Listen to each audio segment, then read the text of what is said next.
as if you are him. What were the exact words, if you recall them? He says the officer is not convicted of killing myself, and was talking about something about his sister, being his sister. His sister was killed.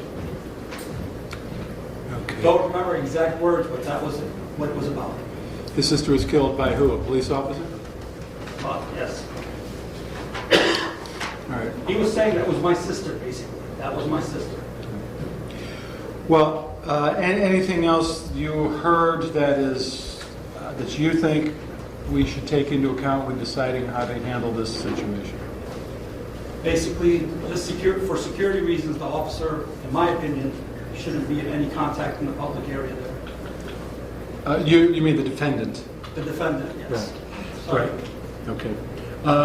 Finally, I don't know this gentleman's name. I have seen him in here, if not every day. I've certainly seen him in here a lot. The woman who you're speaking to, is she another person who has attended regularly? I don't remember that. Okay. All right. Thank you. Appreciate it. So, first of all, sir, you are going to be barred from the courtroom.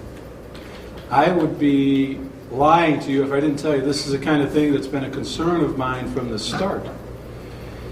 So you have confirmed some of my worst fears. Second, now I'm not part of the executive branch of government, but we have deputy sheriffs here who are, and frankly the prosecutor who is.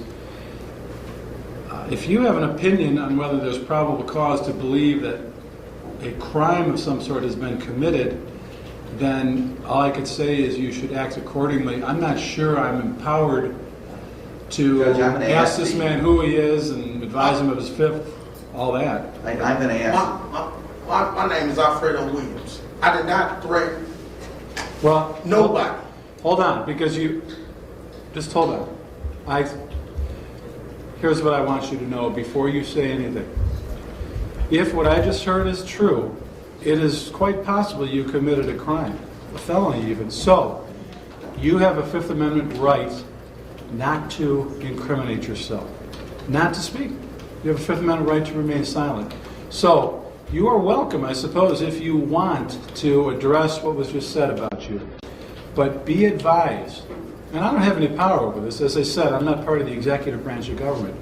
But be advised that it's possible you could be charged with a crime, and if so, it's possible that what you say here today can be used against you in that prosecution. So before you say anything else, I'm sorry, Mr. McGinty, either I interrupted you or Mr. Williams, that you wanted to mention what on this subject? If he's completed, I'm going to ask the sheriff to accompany Mr. Williams to their offices and question him and review this. All right. So we will break for a minute or two while the executive, while law enforcement does what it thinks it needs to do under the circumstances. But Mr. Williams,